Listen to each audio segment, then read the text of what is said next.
Hello again. Welcome to another edition of Media Watch. I'm your co-host, Eric Tait, I'm Bob Anthony. And I'm Alan Singer. and our guest for this session of Media Watch is Dr. Susie Hoffman, researcher and public health expert with a degree in public health, who is joining us because of the current discussion we've planned to have for this edition of Media Watch, which is being done the Wednesday before our usual Monday air on Manhattan Neighborhood Network, being brought to you by the good graces of EVT Educational Productions with Zoom's capability. So we're back to President-elect Donald Trump's picks for cabinet positions, but what's key to us, my personal feeling, is one of the most problematical and possibly the most dangerous for the safety of our country and probably the globe is the selection of Robert Kennedy Jr. to run our health services. What's the official cabinet slot that RFK Jr. has been tabbed to fill? Health think and it's called- Human Resources. I think it's Health and Human Resources. Health and Human Services. Health and Human Services. Thank you. There we go. And the reason why I want to make sure everybody has it correctly, including myself, is because there's a wide swath of stuff that's covered by that particular title. Dr. Hoffman is also an expert in epidemiology, and that's one of the reasons why we've asked her to join us, because my fear is that RFK Jr. and his vaccine stance is problematical to us. Alan, you saw something about the folks around RFK, particularly the particular lawyer who's been working with him. And I know the last name is Siri, S-I-R-I, and if you say that, your computer may go off and talk to you. But if you have his full name, you might want to give us who he is background-wise and why he and RFK could prove problematical to us. His name is Aaron Siri. He's a lawyer for RFK Jr. And he has been making the rounds in the Senate, trying to convince the Senate has to approve RFK Jr.'s appointment. And he has been working with RFK. Now, he has been a polio skeptic. And that is one of the things that has concerned people, is that RFK's connection with him it's frightening. Polio skeptic, you're talking about the polio vaccine skeptic. Polio Is that vaccine. correct? All right. Now, RFK Jr. and Donald Trump have said they're not going to do away with the polio vaccine. And in the Senate himself, Mitch McConnell actually had polio and without severe issues. And he has been staunch, we're not doing away with the polio vaccine. But my concern, and really Dr. Hoffman can explain better, is that it increases skepticism about the importance of vaccines. So just the attack on vaccines, and what they're doing is they're arguing it should be choice. We don't want big government mandates, it should be individual choice. But they create skepticism about vaccines, and I think that's what frightens me. Wait, before we get to Dr. Hoffman's expertise on that, I definitely want to go there. Bob, did we see something about this lawyer actually in 2022 filing a lawsuit, or at least filing a petition to the FDA to rescind the approval for the polio vaccine? Correct me if I'm wrong. Right, that's his history, and it's not only that. He's been against multiple vaccine mandates, multiple vaccine attempts to distribute different vaccines broadly. His history is anti-vax, period. And this is RFK's prime lawyer who's been pushing Aaron S-R-I, S-I-R-I, just to save people's computers. Yeah, Aaron Siri, yes. And it's important. I mean, much of the public doesn't understand that RFK Jr. is not in any way like RFK, like his dad, like RFK Sr. They think, well, the Kennedys know what they're doing. This guy does not. period. And Mitch McConnell, Alan, you brought that up. Let me just lift a quote that he made a few days ago about this. He says, this is Mitch McConnell, the polio survivor. Efforts to undermine public confidence in proven cures are not just uninformed, they're dangerous. And he goes on to say, anyone seeking the Senate's consent to serve in the incoming administration would do well to steer clear of even the appearance of association with such efforts. So this is a rare moment where we're in full agreement with Mitch McConnell. Eric? Dr. Hoffman, please jump in on why not only RFK Jr., but the lawyer that's spearheading his anti-vax campaign is posing such a danger to us. Yes, well, thank you so much for inviting me. I'm pleased to be here and joining you. Yeah, these anti-vax efforts are very frightening.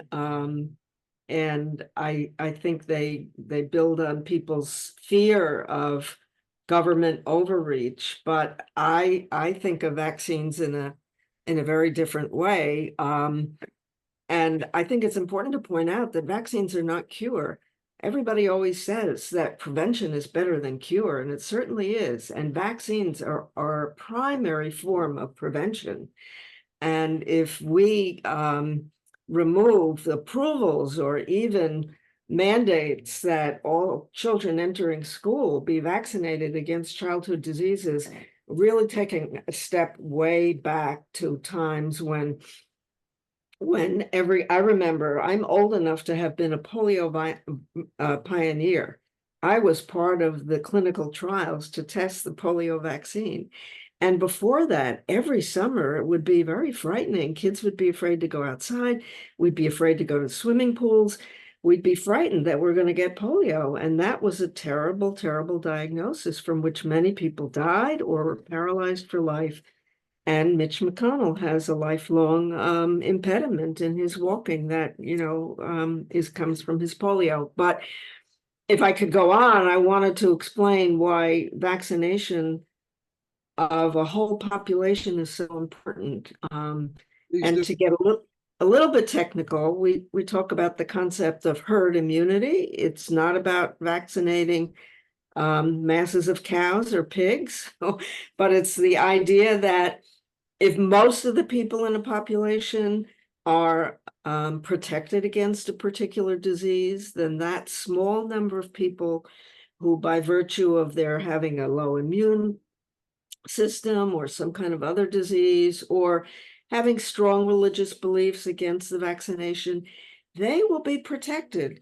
If 90% of the other people are vaccinated, maybe those 5 or 10% who are unable to become vaccinated will be protected against the disease. And so to me, it's the concept of, I'm not just doing this for myself, I'm doing this for the larger community. It's kind of a concept of solidarity, communality, rather than just an individualistic concept of health. And that's what public health is. It's about all of us. It's about people taking care of themselves and each other. And so mandates, to me, it might sound very frightening, but to me, it's a positive thing. It's a way to nudge us towards doing something that's good for ourselves as well as good for other people. So you mentioned the fact about the mandates, and there are mandates in this country that deal with young people going into public schools against those childhood diseases, rubella, measles, mumps, chickenpox. I mean, there are like at least 3 mandated vaccines that most public schools want their school population to have. Now, back in the 50s and 60s, when these diseases were rampant, before these vaccines became mandated, we had kids dying, we had kids getting extremely sick. So we seem to have put that stuff in the rearview mirror, correct? But that's right. Once these anti-vax people started proliferating on the internet and other platforms, whether it's in the public hearings about choice, tell us about how the resurgence in these childhood diseases seem to be affecting school population today. Right. Well, particularly around measles. You mentioned that as being a mandated vaccine. As vaccination rates have gone down because people don't follow it, measles is one of those diseases that's highly infectious. So there have been outbreaks in a number of communities over the past number of years where children younger than school age are getting infected and getting sick because the school-age children might not be sufficiently vaccinated. And measles can kill. It's not an innocent disease. It can kill. And I remember getting measles when I was very young, and I obviously survived it. It obviously, whatever treatment they gave me at the time worked, I got through it. But yeah, it spread through probably my school. You know, it was my parents' headache at that moment. I might have been 6 or 7 Right. or whatever. But yeah, and what you were saying about herd immunity, I'm glad. Thanks for that explanation. We're getting, and apparently some politicians would prefer that the states have their own choice as to how far they want to go with vaccines, but the herd doesn't stop at state lines. You know, that's the problem that I can't believe that they can't see. A state by state, going state by state doesn't work. It's one contiguous United States, at least the lower 48. So the herd is the block of the country, not state by state. I don't see how it works state by state. But Can I add to that, Bob? Because Sure. we live in a globalized world, and a lot of viruses don't respect national boundaries, so that viruses can emerge anywhere on the planet. And as we saw with the COVID virus, as we saw with repeated epidemics of influenza, a lot of the viruses come from cross species. They mutate in one species, and now humans are susceptible to them. And these waves go through across the planet. One of my worries is that the skepticism will undermine our ability to respond to the next pandemic. Okay, the next pandemic, for me, I just finished reading an article a couple of days ago in the New York Times about how Mpox started in one little tiny village somewhere in Congo, in Africa, near a gold mining facility.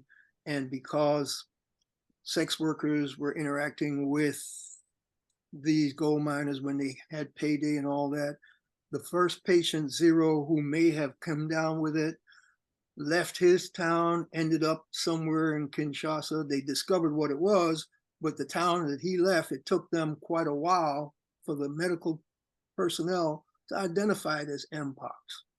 And by the time they identified it, that town was basically a flood with the Mpox stuff.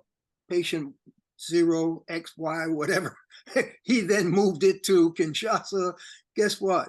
I believe the World Health Organization, doctor, you can correct me if I'm wrong, have now listed Mpox as the next potential pandemic that the globe has to worry about. Is that correct? Yeah, I'm not sure about that, but you're absolutely right about how these things spread. And in fact, that's the story of HIV. 50 years ago, it started in that kind of a way. And unfortunately, we don't have a vaccine against HIV. People have been working on that and hoping that scientists can figure out how to vaccinate against HIV, and that would be a really positive thing. So yeah, I think that skepticism around vaccines is really problematic, and I'm not sure what the sources of it are exactly. I know there was some thought at one point that childhood vaccinations might be related to autism in children. That's been disproven. Vaccines are tested for efficacy, for safety, and many clinical trials over and over again to make sure, and even after they're out in the field, there are monitoring of reports of reactions that might be problematic.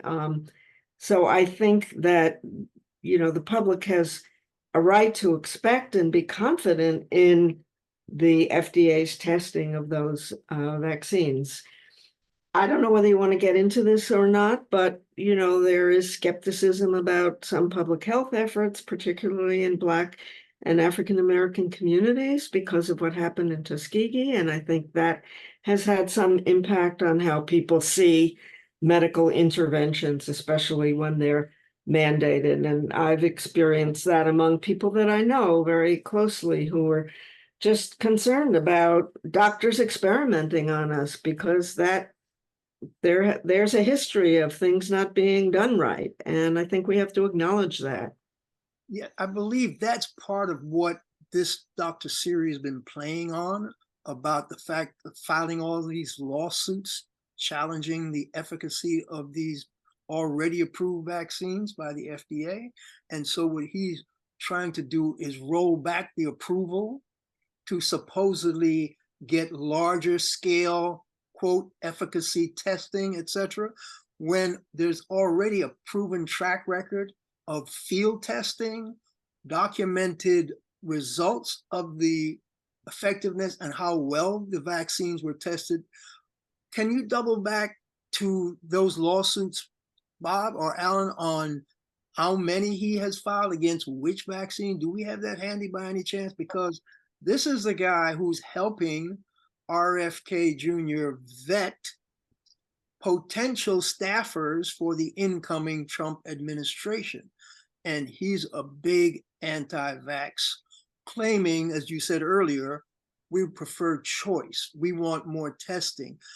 Why do we push for more testing on stuff that's already been tested and approved over the years? That's my question. This is his gimmick, his legal gimmick. And that is, what's happened with the polio vaccine is that the vaccine has constantly been redeveloped to make it more effective. His claim is that the testing on the vaccine were done on the initial vaccine and not on these new improved vaccines. So what he's trying to do is really undermine all of the efforts of both science and the pharmaceutical companies about making the vaccines better. Because what he's claiming is that under the law, every time you make a change, you got to do all the original testing again. Okay. Well, So that's in not other true. words, The go flu ahead. vaccine is updated every year for the circulating types of virus that are out there at that particular time, and it's not retested. So I don't know what that law might be. That's his claim. I'm not saying that it's accurate. That's what he's using as the legal tool to try to knock out the approval. Okay. Well, how many lawsuits? 13? Well, Yeah, I'm looking at really. the New York Times story. It says Mr. Siri has also filed a petition seeking to pause the distribution of 13 other vaccines. Bingo. Challenged in some cases, quashed COVID vaccine mandates across the country, sued federal agencies for the disclosure of records related to vaccine approvals, and subjected prominent vaccine scientists to grueling videotaped depositions. So it's not just the suits; it's also the I don't know. I'll call it torture. The red tape bureaucracy that they have to go through to Yes. just defend things that are already proven to be effective. Okay, so yeah, all right. That's what we have to look forward to with that particular team. Is anyone following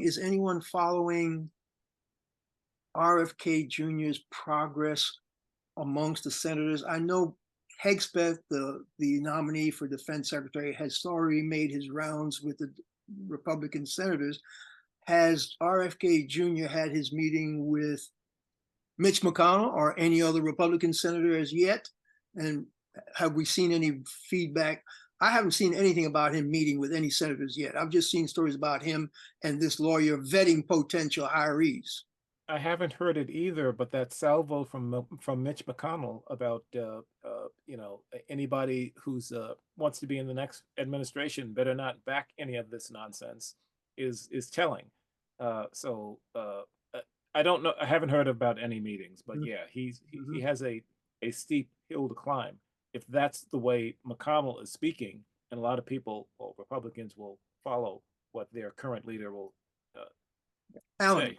Alan, historically, this whole bit, you remember the flu epidemic, the early 1900, whatever. I don't remember it. Go back. Now, we've had historical waves of stuff that's decimated global population prior to vaccines coming into efficacy. And my question for you as a historian, Alan, where have you seen this kind of pushback medically to turn the clock back? And has it been effective? Have we seen anything like this before? Not to my knowledge. I mean, you have to remember it's really since World War II that we've had these kinds of effective vaccines and medical treatments. So the earlier epidemics, people still thought it was witchcraft. They didn't really have knowledge. We did in the 19th century, they finally were able to view bacteria. I don't think they could see viruses until much more recently. There was actually an article in today's science section, yesterday's science section, New York Times, on syphilis. And they've now found DNA in bones dating back pre-Columbian in South America, where they have identified syphilis. But what apparently Columbus on his voyage in 1492, in that era, some of his soldiers and sailors had sexual relationships with Native American women. I don't know if they were married or not. And they weren't married. And they got the syphilis from the women. They brought it back to Europe, and it spread as an epidemic because the Europeans had no immunity to it. But so epidemics like that were always devastating, the bubonic plague. But the science is fairly recent, but so is the internet. So that the denial and the, what do you call it, all the secret stuff that's going on, this is really new. Before the internet, any kind of skepticism like that would have had to be local. And now all of a sudden, the conspiracy theories are all over the place. Dr. Hoffman? Yeah, actually, the very first vaccine, effective vaccine, was for smallpox. I was trying to do a quick Google search, but I'm not sure if that's the 18th or the 19th century. Maybe we can check it before early 19th century, about 20. And it was discovered kind of empirically by the observation that women who worked women field hands who worked with cows and got this condition called cowpox were immune to smallpox. And so, right. But they tested this on themselves to see whether this cowpox, that taking the material from the pustules of the infected person could protect you. And that's what led to development of the smallpox vaccine. Oh, it was Edward Jenner. Yeah, in 1796. That sounds better. I remember, yes. In any case, there's always been skepticism around vaccines. It's not a new phenomenon. There's an idea about injecting things into your body that are foreign material. There's kind of always been a negative reaction to that, and people are suspicious of that. And they were suspicious of, getting those little pustules that you get from the smallpox vaccine. So it is not a new phenomenon. Of course, Alan, I would agree with you that it's been amplified by the internet, absolutely. But this is an ancient resistance that I think people have. So RFKjr and Dr. Siri, or Legal Eagle Siri, are playing on our old ancient fears and pulling that drum. And guess what?